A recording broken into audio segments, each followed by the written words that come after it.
All right. Welcome, everyone. Good morning, good afternoon, good evening, depending where you are. And this is Cesar Trabanco and from the Global Chamber. And this is our League of Opportunities Part 1 for August. For all of you that are new to this type of call, so this is a monthly meeting where we have Global Chamber members presenting a little bit about themselves, a little bit about their industry they're working with, their particular company, and some opportunities that they might have, some connections that they might need. So that's all about what we're trying to gather here in this meeting. Um, I see someone is sorry. I see someone is stop sharing the okay. So first, I would like to start with directly from Shanghai, China, with Roger Ni. Roger, thank you very much. I know it's early there, Hi and guys. and so I want for you to start the day practically connecting with our chamber and telling us more about yourself, Yeah. your background, what you're doing, and if you can drop a couple of opportunities on China, that would be great. By the Okay. way, Thank you. Roger is a global advisor and is helping us there in China. Hi. Thank you guys. Yeah. That's it. It's now about at 7 a.m. in China. It's great. I think it's a great time. In the morning I can share the topic about the opportunity and the trending in China, and what the people in Shanghai, especially in China, you know, with this economic, what they would like to explore overseas, and what kind of industry is kind of emerging in China. And first, I would like to do a brief introduction about myself. I'm a lawyer. I'm a lawyer based in Shanghai, China, and several years ago, I set up my own law firm, and law firm just one of my business. I involve a lot of business. The first business is law firm. Foreign direct investment. The second business is space industry. The third is sports industry, and the fourth is animation. Animation mean cartoon industry. Okay, let do this several industry I involved, and I explored a lot, and uh I think personally, I think I feel like now I feel like I do a lot, and I kind of take a lot of initiative in this field. Let me do a brief introduction about all these four industry in China and what I have done, and I hope I can give you a picture of whether you guys can can grab, or looking for some kind of opportunity in all these industry, in this four industry. Maybe you would like to talk about other industries in China. Just tell me, okay? Put your question in the chat box. Thank you.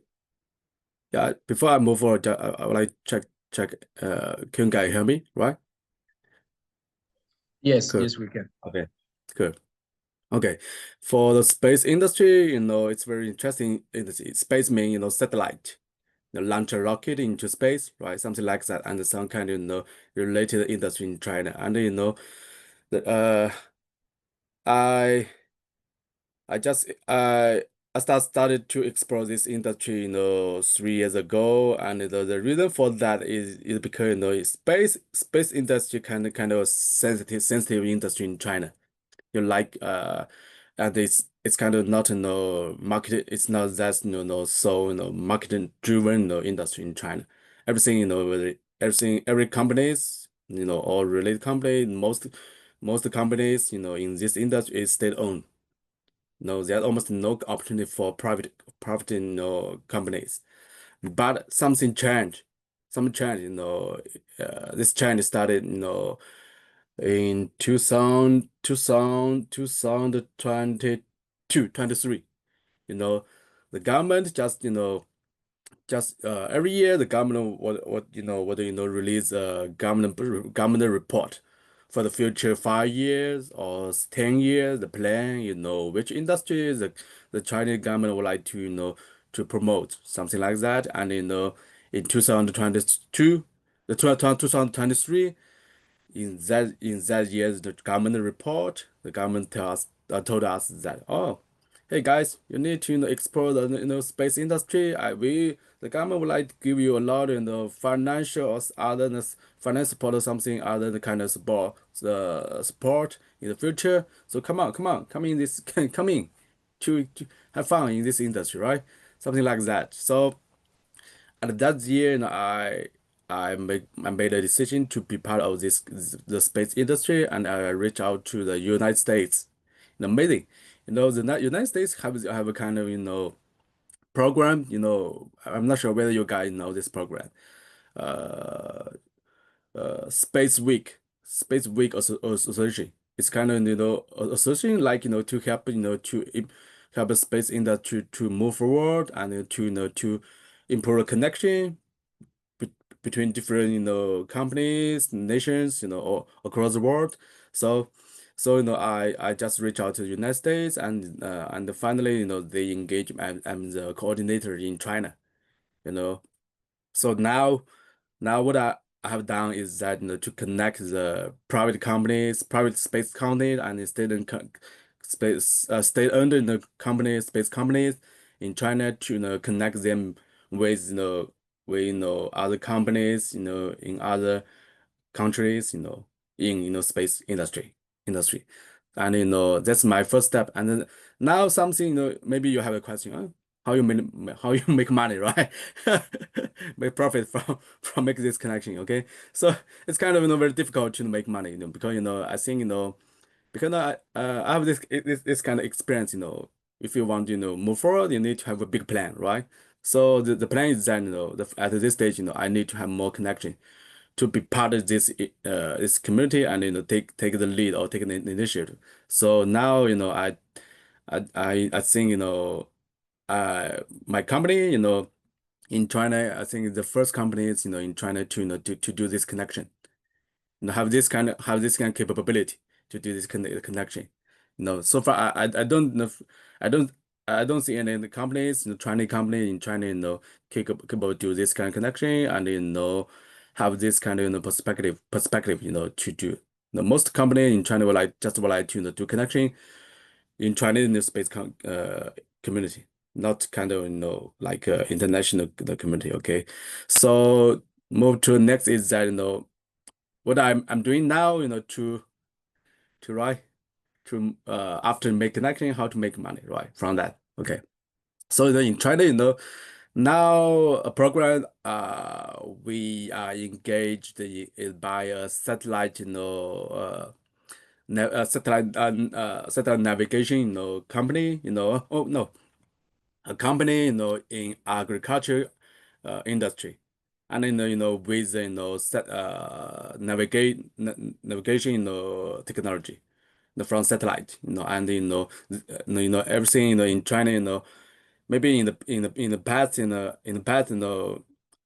agriculture, industry, we need a lot of people to drive the car, the machine, the device, right? Now everything is kind of kind of automatic. Everything is controlled by run by robot. Okay, a robot and AI robot. So, and with the navigation in the system, from the space industry, this kind of technology from the space industry. So now I think this Chinese company is one of the leading companies in China now, and with this kind of satellite in technology, right? So we try to connect this company with the Thailand government, and finally we success with that, connect this company with Thailand government. Now now I think in the next month, we would like to finalize the contract, and have a fantastic collaboration in the future. So this space industry, and the second is the animation industry. Regarding animation industry, the cartoon industry, right? A lot of very interesting picture, and it's kind of industry very interesting. I feel like uh, the reason I would like to involve or to explore the industry is that because in China uh do you know this word full out die, the second generation? No, the second generation, not no, it's about the second generation mean from the rich family, you know this kind of extreme rich family, the guys children from this kind of extremely rich families, they don't know what to do in the future. Now a lot of people, this young guy feel like animation industry is good idea because we learn from the Japan, Japanese industry, because animation is kind of leading industry in Japan, right? And we feel like this kind of industry can, or this kind of business can can can can, like if I getting old, I can you know I don't need to sell the business to other people. I can give this business to my child or children, right? So in this kind of business is good. So in China, a lot of rich family, rich guys would like to to explore this market, animation. Right, Roger, I'm sorry to interrupt. Just time check in here. If you can wrap Okay, up in half a minute, then we can have a minute for questions sure, or sure. comments. Sure. So that's the reason why a lot of people, it's not a lot of people. It's a lot, rich family, and extremely rich family. Okay, would like to explore this market, and the main purpose, of this, people in this market is industry is that not to explore Chinese market. Chinese guy would like to explore overseas market, to sell their product IP to to the USA, to the UK. They would like to explore this kind of opportunity. So the opportunity is that if you like, guys would like to be an agency for this company, you guys can reach out to me, and I would love to to help you guys to facilitate this kind of talk. Okay, thank you guys. Yeah, this kind of brief introduction about the opportunity from China, especially from Shanghai. If you like, if your idea, just tell me. Okay, thank you guys. Thank you. Thank you, Roger. And any questions or any comments for Roger?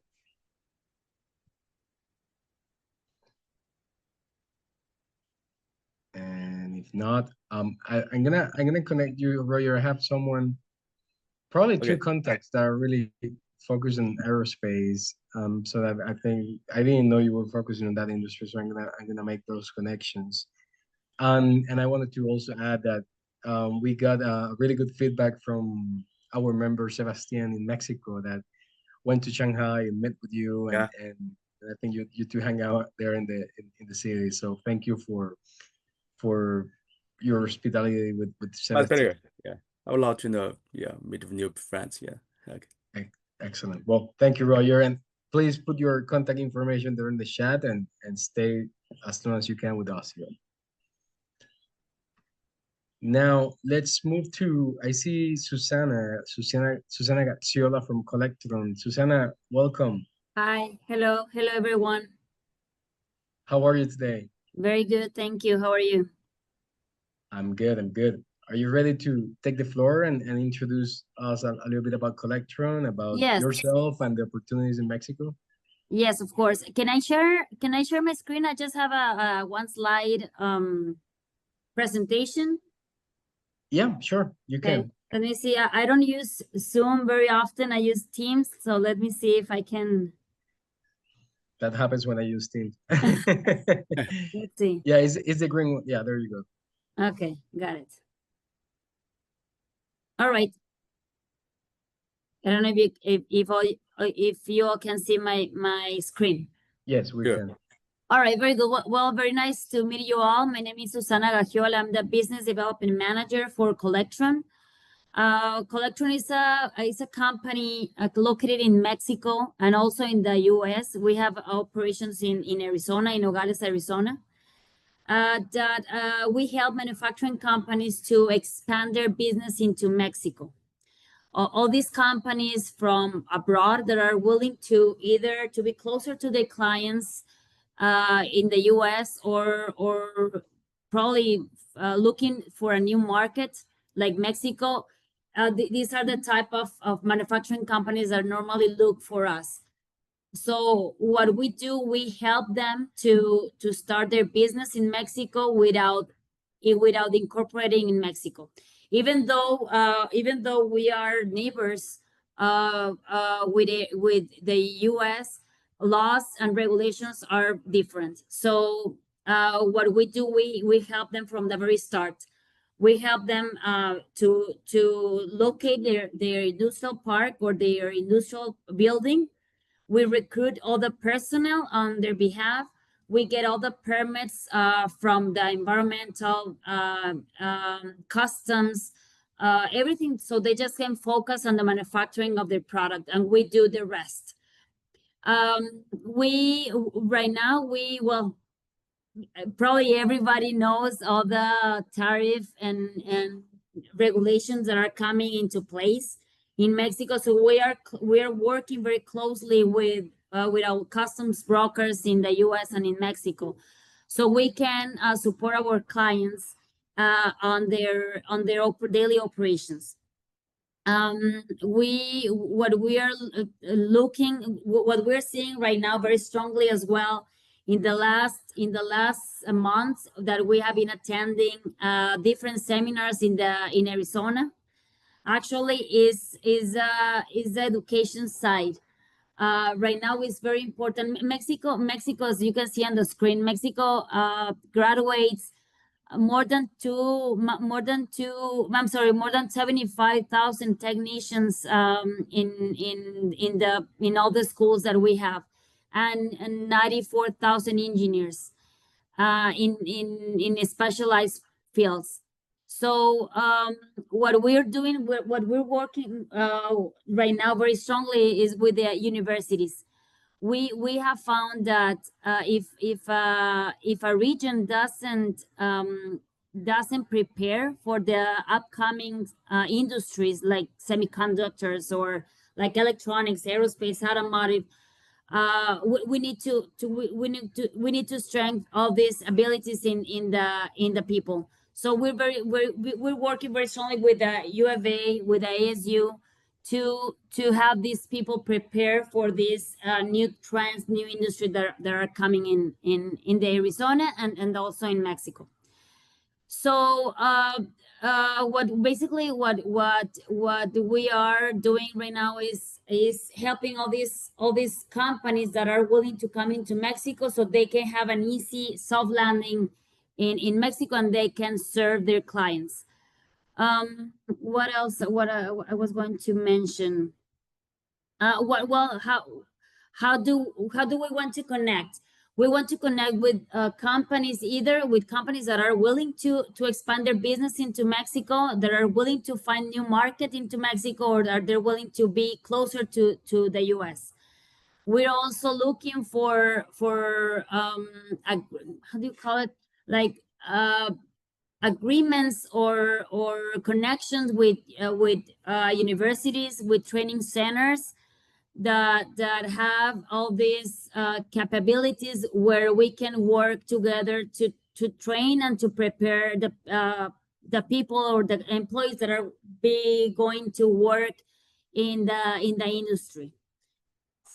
And also, I mean, we love to network and to be involved in either in Mexico or the US, as well as I mentioned before, we have operations in Nogales, Arizona.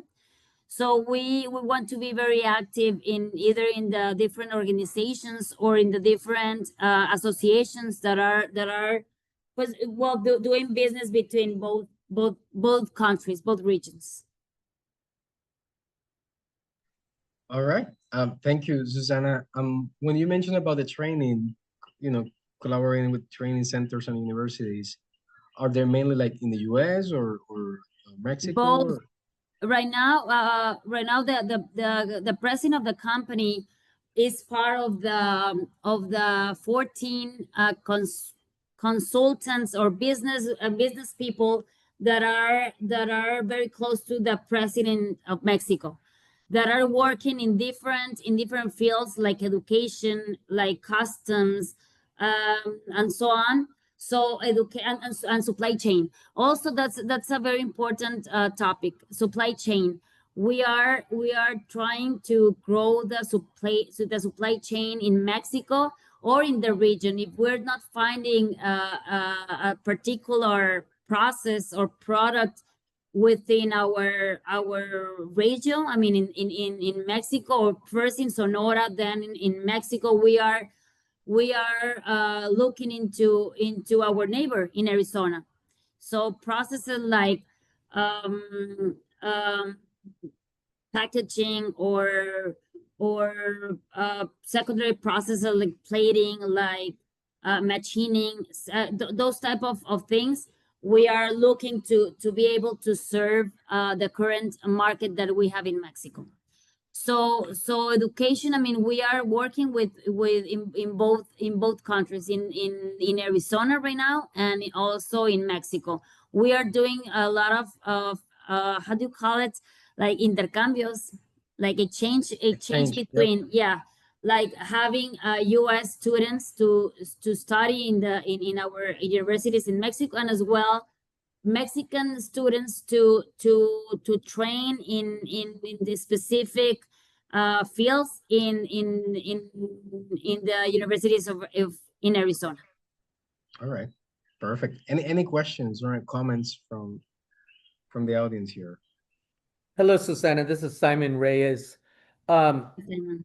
I actually will be traveling to Mexico City this week. We're meeting with our clients there all week. Now, we are in financial services, working with foreign national business owners, people, high net worth people that are in foreign countries, mainly Mexico and Colombia, that have businesses in the US. Okay. So I think it's the reverse of what you're talking about, possibly. But maybe there's some value because we also work with business owners and whatnot here as well. My question would be, well, one, if you'd like to meet while we're there this week, we'd love to meet you and have a face-to-face. But given the current environment with tariffs, this sounds counterintuitive to the current environment. How are you overcoming that, or what is the value proposition that you're giving with the current environment? Well, as mentioned before, our clients are under our legal entity in Mexico. So we are working with like a partners, willing to solve any problem. For example, if a law comes in, we are working on a 24/7 with our customs experts, so we can see how we can avoid those tariffs, or see if there's a program that can lower the tariffs that comes in place. So one of our services one of our most important services that we are giving to our clients are in the customs field. So we work one-to-one every day, every time, so we can be one step ahead when this type of rules or new regulations comes into place. Yeah, I'd love to connect with you. Yeah, sure. I send you my want to put email. my contact information in the chat, so we can Okay. connect after the meeting. Okay. Definitely. Susana, just confirming, where are you based? I think it was Querétaro, right? Yes, I'm based in Querétaro right now. I'm in Sonora. I'm going back to Querétaro next week. But yes, my base is Querétaro, very close, 2.5 hours far from Mexico City. And Collectron has operations in what other places besides Querétaro? We have, let me just here. We have operations in, wait a minute. Well, we have operations in sorry, I don't know how to, wait a minute. Let me see if I can pull this here. Okay, got it. Okay, I'm just gonna share my screen. So we have operations in Sonora, in the state of Sonora mainly, Our headquarters are in Nogales, Sonora. We have operations in the Arizona side. We have a representative office in Phoenix, Arizona. And we have in the state of Sonora, in 5 cities, in Santana, Agua Prieta, Hermosillo, Ciudad Obregón. We also have operations in Querétaro, Monterrey, Tijuana, and we are opening an office in Torreón, Coahuila. Perfect. Excellent. Well, thank you very much, Susana, for your time today. And we look forward to follow up with you and some introductions. And Simon, are you open to some other introductions? Our Mexico City chapter is really on fire the last 2 weeks. Oh, So- of course. We Cool. haven't even really. I've met a few connections. We've been so busy, I haven't even gotten connected with the Las Vegas ones. But yeah, definitely Mexico City. That's a big base. We're also gonna be working in Monterrey in the next couple, I think 2 months from now. But yes, we'd love to talk to some people in Monterrey. Perfect. Yeah, no, I we have mean, a in chapter Mexico City. leader. We have a chapter leader there. So If sure you have thing. anybody, actually, this could be a one-off, but Jaime and I will both be there all week this coming week. So maybe I should talk to you before we go. If there's anybody you think we should connect with in person. Yeah, sure. No, let's follow on that. Thank you. Then next, I would like to move to Christiana Erickson from Made in Africa Expo. Christina, I got your note about your little emergency. You still have time to introduce yourself and present about the expo? Yes, it's gonna be brief. I'm just gonna quickly go over stuff. So let me turn on my camera so you see how I look like, and then I turn it back off because my network isn't that great right now. So hello there. No worries. Hey there. Okay. So good morning, good afternoon, or good evening, depending on where you are. It's almost it's 11:29 p.m. here in Accra. I'm currently in Accra. And I'm Christiana Erickson. And I'll say I'm a trade connector. Sorry. And a believer in Africa's role in global prosperity. I'm the founder of Made in Africa Expo Canada and Bridge Africa Global.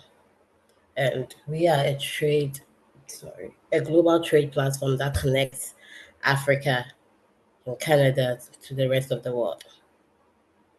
And I started this as a Ghanaian Canadian who noticed that there are not a lot of business. Like Canada is not really doing business with Africa.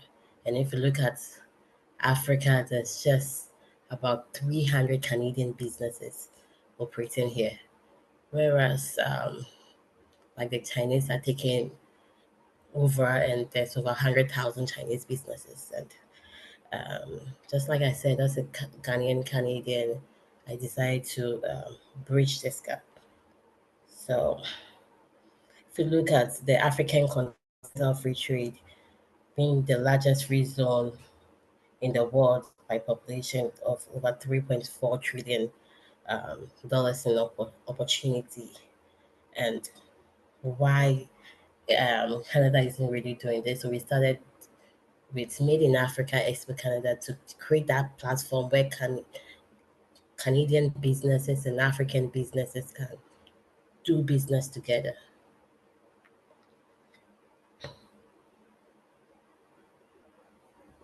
And we have the upcoming Africa Canada Expo that's going to be happening in Alberta, Edmonton, Alberta, from the 17th to the 19th October in Edmonton, Alberta. And our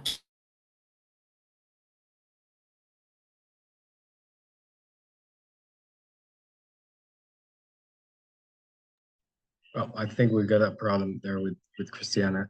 Just in case, I'm sharing the link to that event.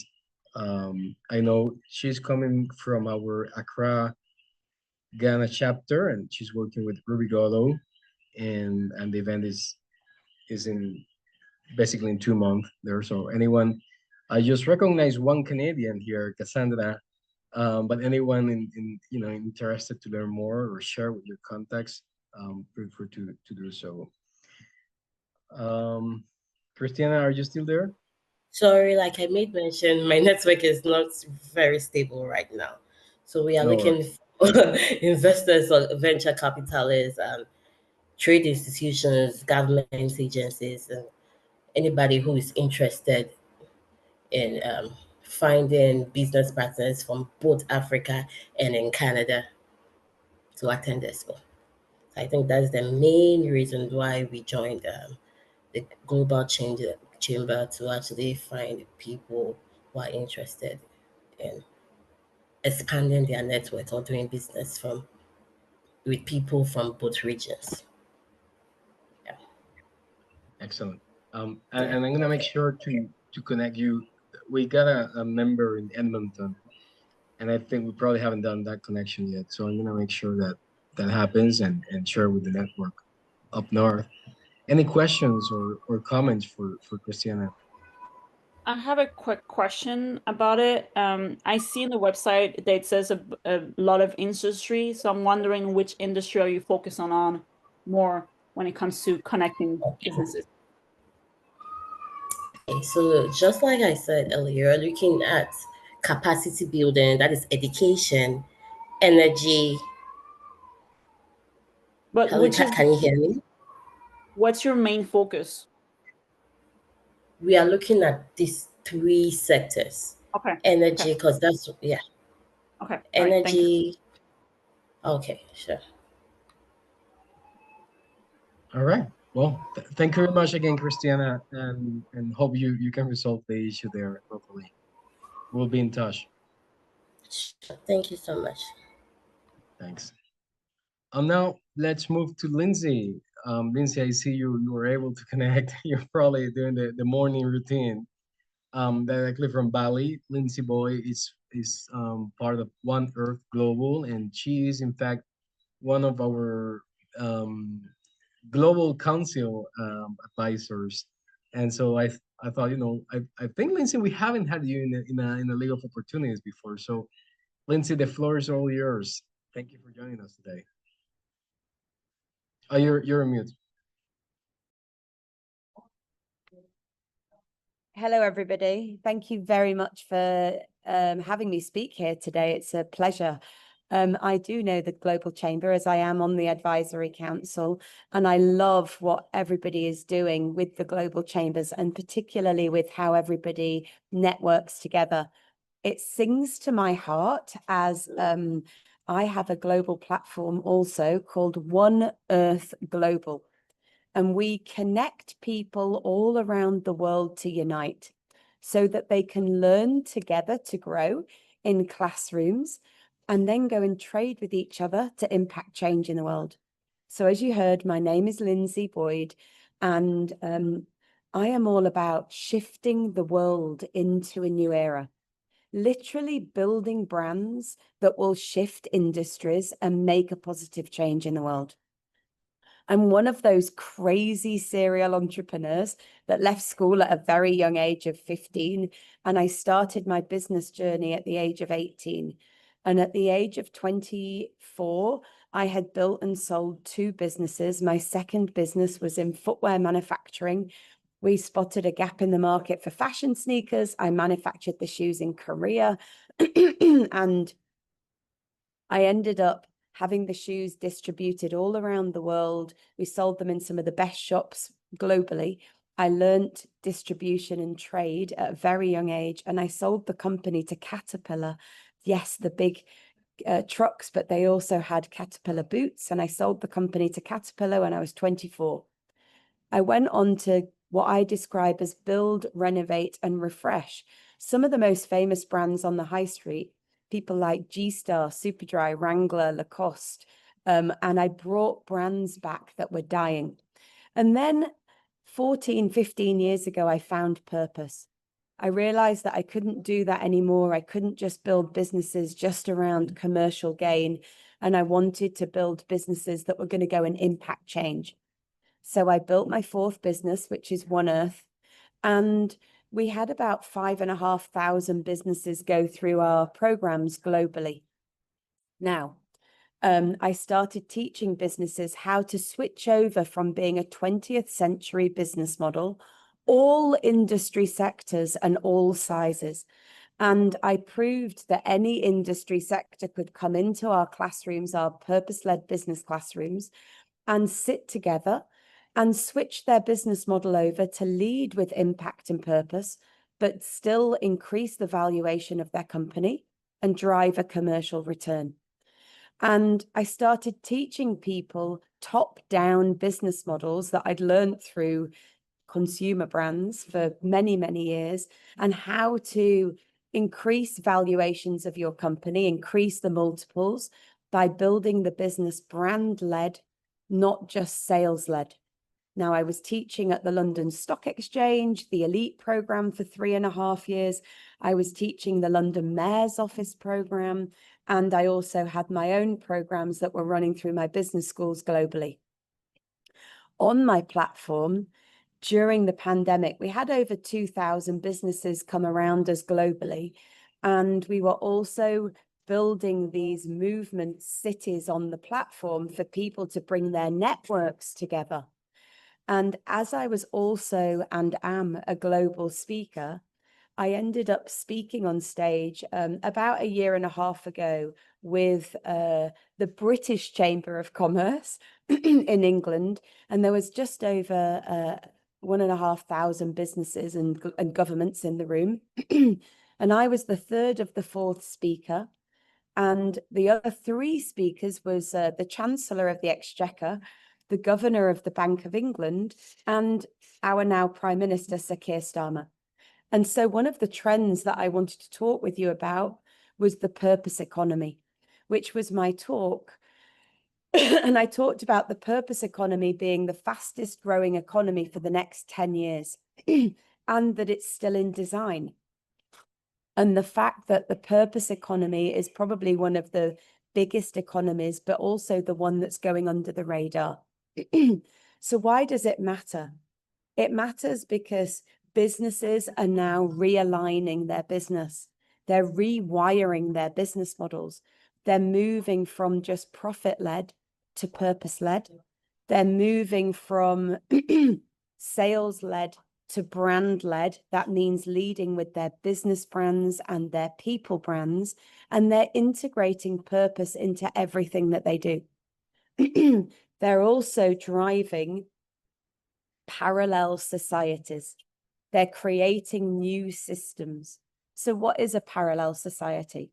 Well, I opened Cyprus Tech Week and talked about the brand new world where parallel societies are being built. And what that means is that we're no longer going, we're no longer creating revolutions where we're going against institutions or organizations. We're building parallels. So you think about something like blockchain or new currencies. That was a parallel society. And that was created alongside things that were taking place in industry or in government. And people said that that would never happen. But of course, we're now living in a world where we have other currencies. And the last thing that I will talk about is obviously AI and consciousness. And as I go over to Melbourne, and I'm the closing keynote for The Economist magazine, where I'm talking about the Purpose Uprising, I'm also talking on stage at the World Congress, and I talk there about AI and consciousness and human intelligence, and the trend that takes place around that being that we're no longer just looking at AI as a tool or a system, but actually, how do we come in front of the AI? How do we lead with human consciousness and human intelligence? And how do we create a competitive edge so that you're able to lead with AI enabled rather than having technology lead you? So I wanted to highlight these 3 trends: the purpose economy, how parallel societies are driving a new industry and a new era, and how AI and consciousness and human intelligence can be a new competitive edge for businesses. Okay, with that in mind, I wanted to give you a gift. I have my One Earth Global platform. We have over 5,000 businesses that have been through my programs. Keele University in England just turned my business program into a master's degree. And Ciputra University, I live in Bali, and Ciputra University is an Indonesian university owned by the Ciputra family. I'm now piloting my program to 97 students, taking them through what is described as my Find Your Formula audit to enable businesses to understand where their gaps are and be able to shift from a 20th century business model to a 21st century business model. So I wanted to invite you all and all of the people at the Global Chambers, because I know this is also a recording, to be able to come and join the movement and be able to audit your business for growth. And on my platform, I have, I'm going to share this with you now. I have a quiz, and this quiz enables you, there's the QR code. This quiz enables you to come onto platform and audit your business and understand where the gaps are in your business so that you can look at your brand, the business brand and the people brand, and understand what positioning do you want to be in the market. You can look at your product system and audit your products and understand your intangible products and your tangible products and how you can build your business for short-term income, long-term income, short-term equity and long-term equity. You can audit your channel system and your routes to market and understand how to build omni-channel, multiple channels to market. And you can audit your sales system and understand the pricing, the packaging, and the positioning, and how you can campaign to market. And when you've done that, you would be able to then come on to, if you wanted, our 5-week program and be able to do a deep dive audit with one of our trainees. And you would be able to understand what resource you would need, what time allocation and what money you would spend on transitioning your business from a 20th century business model to a 21st century business model. So there's the QR code. If you scan in that QR code, I'm also on LinkedIn, Linzi Boyd. If we put my my name into the chat box, it's LinziBoyd. I'm on LinkedIn. And I'm also on all social channels, Instagram, X, and Facebook. I think that's my 7 minutes. But if you'd like to now ask me any questions, anything about your business, if you've got, last couple of minutes, if you'd like to ask me a question. I am based in Indonesia, but I am a global speaker. So I do speak around the world and I'm traveling all the time. So, this month I'm in Melbourne. I'm also going over to America, to LA. I'm actually doing some work with Doug.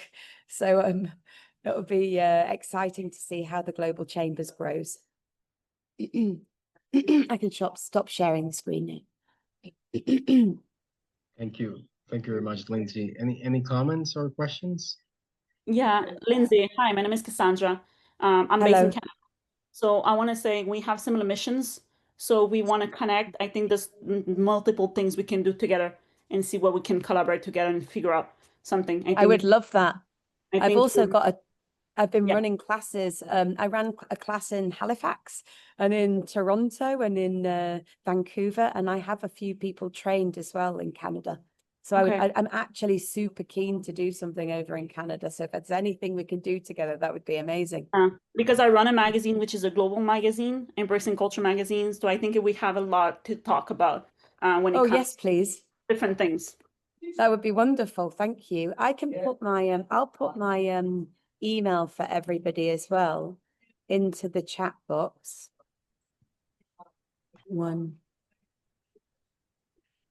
There you go. That's my email in chat box. I'd love to connect in with you. Perfect. Let's do that. I also connected on LinkedIn, so be aware. Perfect. And then if anyone on the call wants to just put who they are and what their purpose is, I would love to hear. Obviously, I can't go around everybody, but I do love to hear about everybody's purpose. If you know what your purpose is, and if you don't, just let me know who you are and where you are and what you stand for. If you do, and just connect in. I can tell you. Yes, please. That would be fantastic. My name is Basil Lemba. I am with the BL Networking Institute, and our goal is enhance relationships amongst the people of Earth. Enhance relationships amongst the people of Earth. There's some background noise. I guess you don't hear me well. That sounds fantastic. Can you do the muting so I can we hear? Oh, I thought it was actually from one of you too. Let me see. Oh yeah, it's actually coming from you, Linzi, I think. But let me keep you muted, Linzi, so we can hear Basil. Yeah, I like presentation very much. I'm definitely going to connect with you. I was saying that I'm with the BL Networking Institute, and our goal is enhance relationships amongst the people of Earth. I love your line about you're enhancing the relationships with the people of Earth. Yeah. I absolutely love that. And that is so aligned because we're all about how do we unite on purpose to impact change in the world. And it's about a global movement, hence why the Global Chamber Network is such an important network.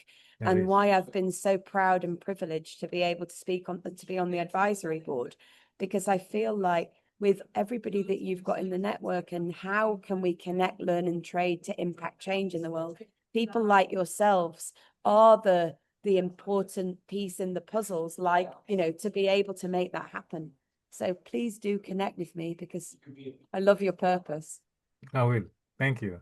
Basil, actually, I'm glad that you jump in because I wanted to give you some time. So if you want maybe 1-2 more minutes, talk a little bit more about you. You're supposed to be speaking in our session tomorrow, so I thought that would be a good transition. So at least the general info, where you're based, where you're from, how long have you been working on the networking institute? Yeah, absolutely. To make it brief, I'm originally from Cameroon, Western Africa, and I left when I was 14 and I went to France. Lived there for 10 years, became an architect, and started on my off time, I was helping a nonprofit. And they came out of nowhere and asked me to join the headquarters in Florida, which I did.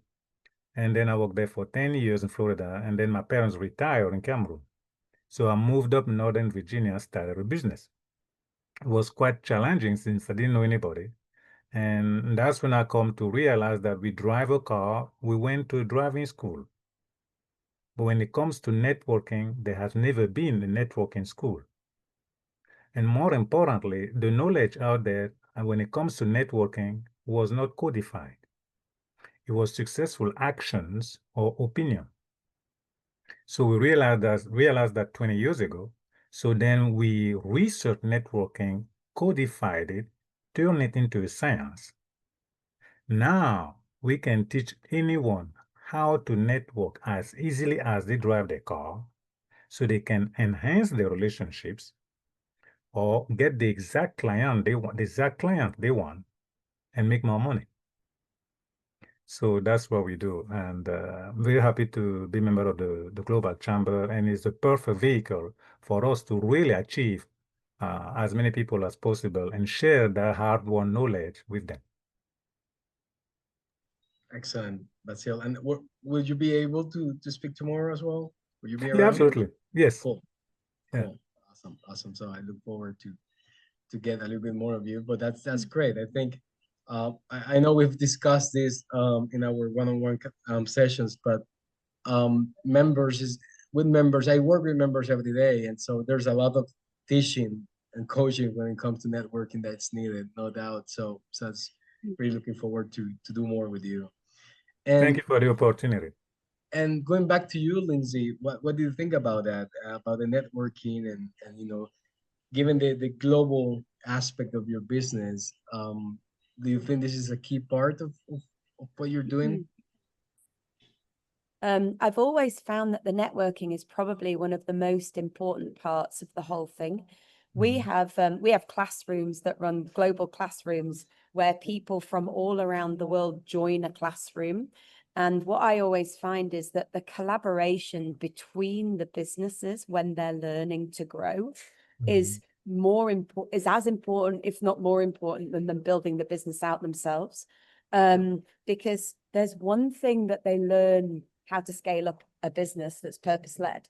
But there's another thing of the collaborations and the networks helping them to do that. And what I also find, and why I love Global Chambers so much, is that because you have different industry sectors in the classrooms networking together, it means that you have different partnerships taking place. So they're not your traditional partnerships from the same industry. They're cross-collaborating, integrating through different industries. And that means that you have power in that because you're able to create this integration of multiple different industries together. I'd love to hear, and I don't know if you can, I put mine into the chat box, but I don't know any of you. So I don't know if there's any way that each one of you could just put who you are, your business, and where you're from into the chat box so that I could learn a little bit about each one of you. Because when you come on these things, you meet such incredible people, Basil being one of them, and I've just heard about you, and it would be lovely to hear at each one of you. And we got time. So if any of you want to jump in, that would be great. I can speak by myself that I always say that the world is smaller to what we think when it comes to connections. And one of my missions is to make it even smaller, to make sure, this is not a big, vast world when it comes to business and opportunities, but a small one. And I have actually a couple of personal exchanges with people that, have been jaw-dropping, because it's like, wow, 15 years ago, I was working with someone in from distance, but that person was in Mexico, and she was managing the insurance department of a hospital. And then 15 years later, I went to Mexico. I went and I connected with someone for business, and that person happened to be the husband of that lady. So that's the type of, how small the world is, and that's how we want to make it for anyone looking to expand, and looking to grow their business. But I see Peter. Yeah, Peter just put in. If you want to unmute yourself, feel free to. Sure, absolutely. And I think it's dusk here, so the light. Let me turn on the light here. One moment. It's great to meet Peter, because started to do a little bit of work with George Washington University, because I spoke on stage with Thomas DeBass, who's head of partnerships for America, and he teaches at the George Washington. And I also have quite a large client in Washington, so it's very lovely to meet you. Yes, George Washington University is always well represented in all the conferences and all the activities around here. So yeah. I'll just tell you a little bit about my background. I've only been up in DC for going on about 4 years now. I'm originally from Texas, but I fell into an international career. It seems like yesterday, but it's been more than it's been about a quarter century. I've just been fortunate enough to very early have the opportunity to travel, and I've basically tried to keep my gap year going since then. You know, so I work in a slightly institutional space. We're a private company. We do a lot of public-private partnerships. We have a long-standing role that we've done with Exim Bank and DFC, which is basically the export credit agency and the development finance institution here in the United States. But we also work with kind of the global community of these types of institutions. So we do a lot with the Europeans, a lot with the Asians. So that's primarily we work in trade and project finance. We do work in a lot of cases where you know, projects potentially run into distress, and so we go in and look for resolutions. We also do quite a bit of due diligence, and I'm kind of the baby of the executive group here at my company. But we've had, you know, decades of experience doing this kind of work for institutionals all across, really all across the world, 129 countries.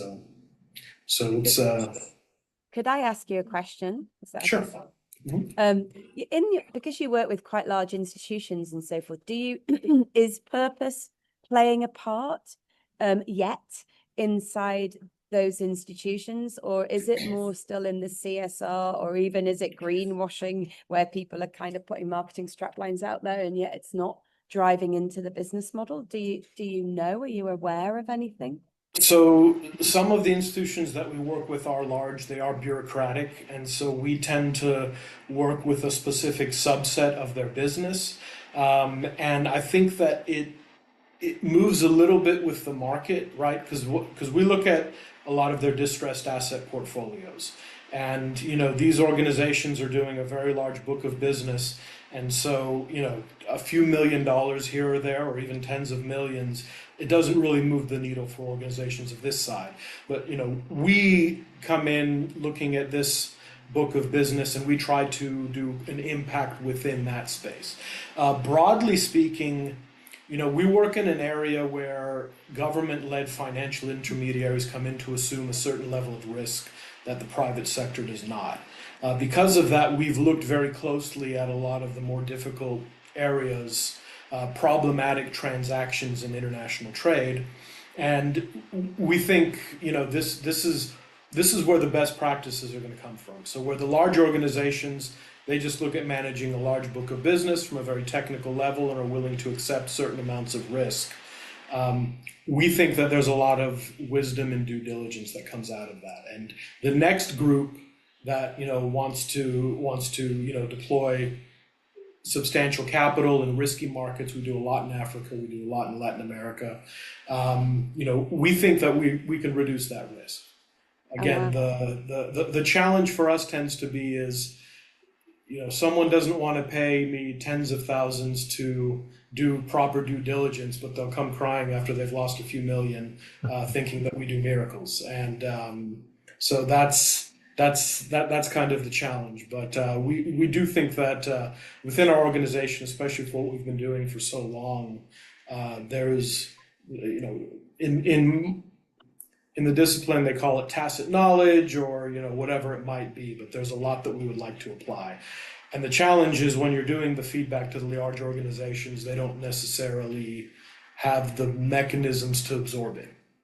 Or if they do, we do it very slowly over very long periods of time, right? They'll have somebody comes in at a high level saying, we got to improve this. And then they'll come down to what we've been doing for 5 or 10 years from them and say, okay, we're ready to listen to a little bit of input. So it's a different perspective. Thank you, Peter. And I need to jump in because we need to wrap up now. But I really want to thank everyone for your time today. I really appreciate it. It was really good that we had a little bit more time. Normally, we're a little bit on pressure when it comes to time, so it was great to have more. And Peter, if you have not connected to Basil yet, definitely connect. Yeah, we're close by actually.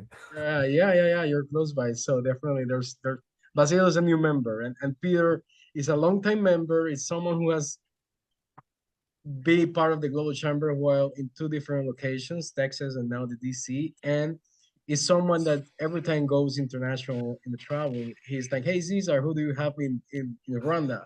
So that's something that Linzi, I was going to mention that, you know, it looks like you travel a lot. So that's something you got my you got my contact on WhatsApp now. So wherever you go, you tap into and see who we have in the region. Oh, that would be And fantastic. Caesar, you are Thank awesome. you. You are Yeah, no, awesome Thank you every very time. much. That's part of what we're doing. So thanks again, everyone. Have a good rest of your day, Lindsay, Roger, and everyone else on that side of the world. I look forward Have to a good one. connecting with you all. Thank you. Bye-bye. Bye-bye. Likewise. Bye bye. Bye. We'll connect.